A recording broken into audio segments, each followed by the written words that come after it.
You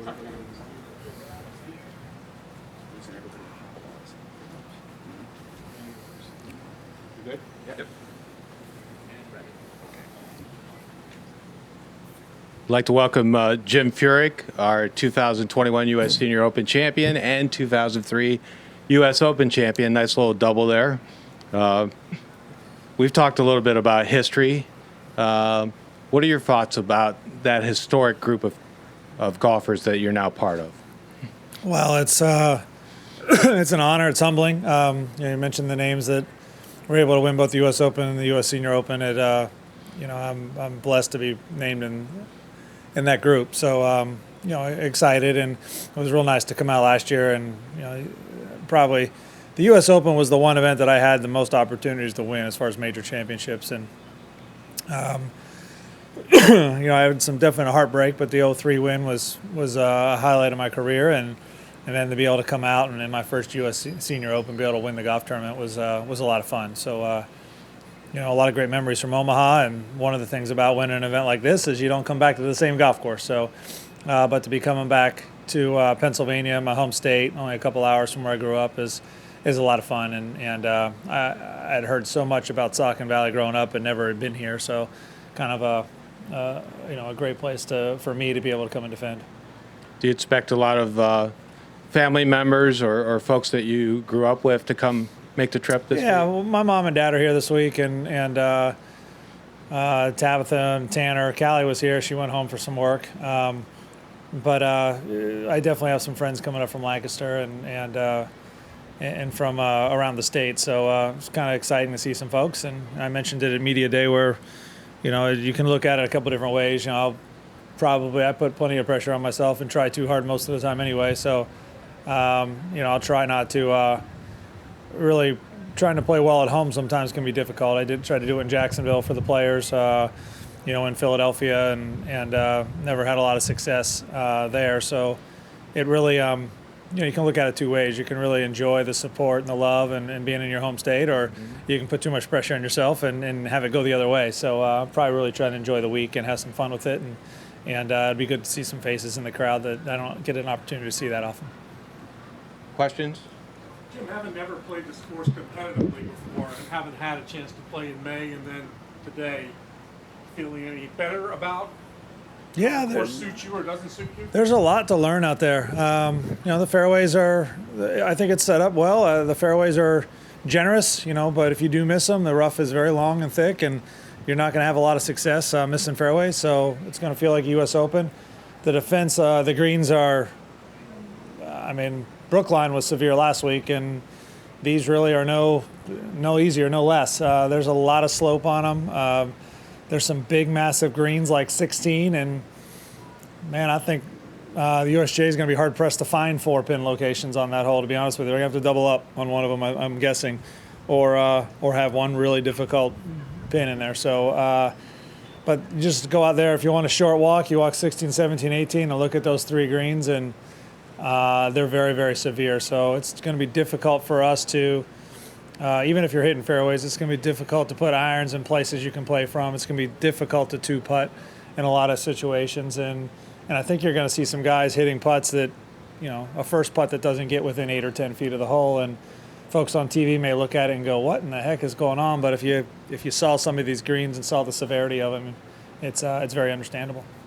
Pretty good sized crowds here yesterday and even today, just even with the practice rounds and the support. Have you noticed it? And I've heard a couple of shouts of your name. So, yeah, it's fun, and it really picked up today. I think I was out here in the morning yesterday, and I probably missed some of the crowd, but today it really started to pick up, and a lot of fun. I think you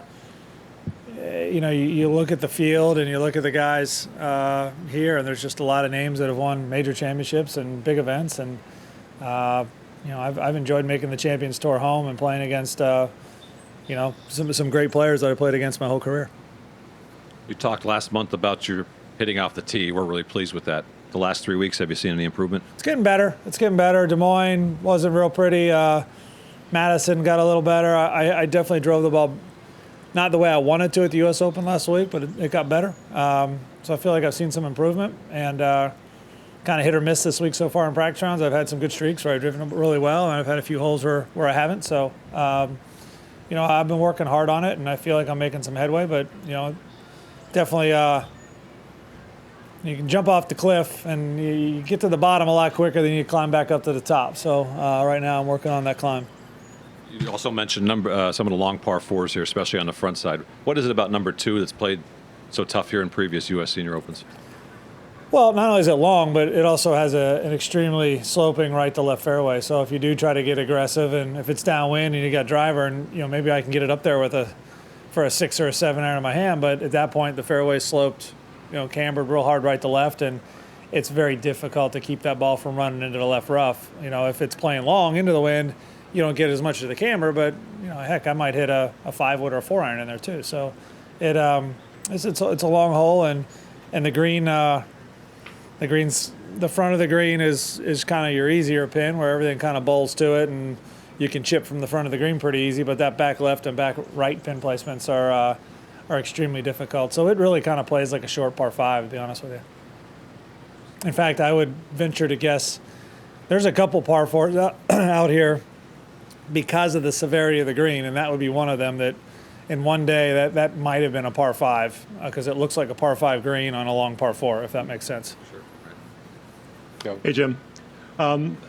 Last week at the country club, you shot 4 over, 1 shot off the cut. Were you kind of nervous about making? I know you didn't necessarily want to. You'd like to have played 4 rounds, but that you only played 2. Was that a good, at least to give you some rest for this week, or would you? I would have much preferred to play. You learn so much more in tournament golf and about your game, and I'm not that old that I can't walk 2 more rounds of golf. So I would have loved to make the cut. I felt like when I finished 4 over, was going to make it. I got it down. It got to T60 at one time and then reverted back. But the weather changed. When I finished, it was just starting to spit a little bit. And once that teeny little bit of rain went through, the wind just kind of laid down, and the scores got a lot better in the afternoon. And I was disappointed, but really, there's not much more I could have done on Friday in my round. I had a putt on 7 that just kind of crawled over the left edge, birdied 8, made a nice up and down to 9. There's really not much more I could have done in my Friday round. It's just I put myself behind the 8 ball. It was 3 over through 3, and I think 3 over through 5 on Thursday, and then it was a fight. The rest of the day it was kind of a fight. And I kind of grounded out and held myself in and gave myself a chance with that 74. But, that's the round that really got me. Right. Was your Friday round encouraging enough to give you some, confidence going into this? Yeah, I felt good about it. I mean, conditions were tough. I definitely played in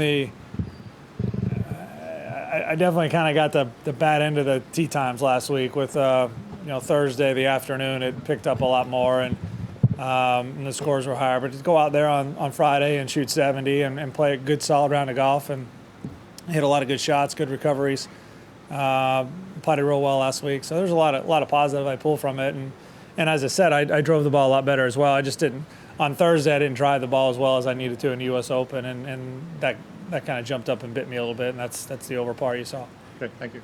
And just to follow up, does the mental side of having to go through a U.S. Open the week before this, does that get you mentally prepared or sharpen you for you're going to go through this week? Yeah, I've been a little worried just about energy, and making sure I didn't wear myself out this week. But it's a little of both. I mean, the U.S. Open kind of takes a lot out of you, both mentally and physically, because it is so demanding. But then to go ahead and play 2 of those in a row is, there is some okay, I need to recharge a little bit. But that being said, I mean, the conditions last week, the heavy rough, the narrow fairways, the difficult course with the extremely severe greens. I mean, that's all really good preparation coming in for this week, and this one's not going to sneak up on me. Put it that way. I already went through it last week, so it's just a matter of having my game in good shape and playing well. Yeah. Brian's a pro. He stole my question, Jim, about the prep last week helping for this week. If you could maybe say, is it more physically taxing or mentally taxing to do the back-to-back? Probably mentally. Brookline's a pretty good walk, and the back 9 here is maybe a little bit of a good walk in spots, but it's more, I think, the U.S. Open, you never get an opportunity to kind of take a breather or have a hole where you know, kind of an easy hole you put in the fairway in a wedge and maybe aggressive trying to make a birdie. You always feel like at the U.S. Open that if you let your guard down for just a split second, it's you can make a quick bogey. And so I think it's probably more mentally taxing than anything else. And you know, maybe with the two rounds last week, I definitely had a chance to recharge on that side of things. But you know, I know that I don't want to play 3 U.S. Opens in a row. Put it that way. So two's plenty. Jim, you've earned a reputation, I think, on the PGA Tour as a grinder. Is that why you've played so well in tournaments like the U.S. Open and your first Senior Open? You know, I've shot some of my highest scores in U.S. Opens as well, but I think when I'm playing well, this style of golf lends itself to my game. You know, hitting fairways, putting the ball in good positions with iron play, short game, getting the ball up and down.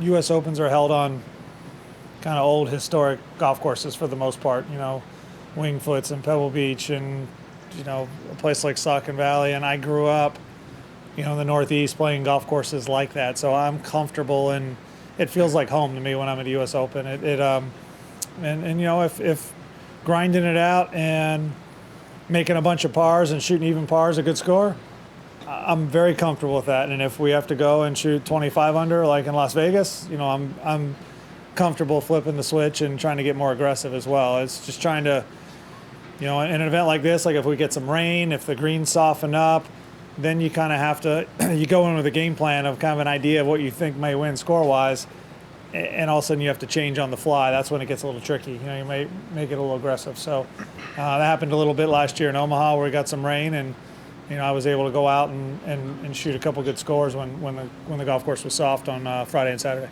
You played with Duval today. Did you ever rid him about, hey, I shot 58, you're 59? He still thinks his round was better because it was 13 under, mine was only 12, so we're kind of at a nice standstill. So played a lot of golf together growing up, and when we were on the Corn Ferry and young on the PGA Tour, we played a ton of practice rounds together. So it's nice to have him back out on the Champions Tour, and we actually get together and play a lot of rounds together now. Ernie Els early talked about concerns about this tour and its future based on what's going on in the world of golf. Do you have any of those similar concerns? Yeah, of course I do. I have concerns about what's going on the PGA Tour. Just, you know, kind of that's where I played my career, made my living. That's where my heart is, and so I have concerns. And then yeah, also kind of trickle down effect. How does that affect us from PGA Tour champions and the over 50 crowd? And I feel like we're in a really good place right now with, if you just go down the list every week on a Champions Tour, and the guys like Ernie and so many Hall of Famers that are playing, and we get a lot of fanfare. We got a lot of folks showing up watching the events. We got a lot of 2 days of pro-ams. The sponsors are really happy with the entertainment value they get for their clients, and so yeah, I wonder. I mean, there's got to be someone a little smarter than me that'll kind of tell you how that will trickle down, how that'll affect us, but hopefully in a minimal way, if that makes sense. I really enjoyed the tour and playing out there, and hope that effect is not very strong. Anyone else? Okay. Jim Furyk, thanks for your time. Best of luck this week. Thank you. Thank you. Appreciate it, Thank you, guys. Jim. Yeah.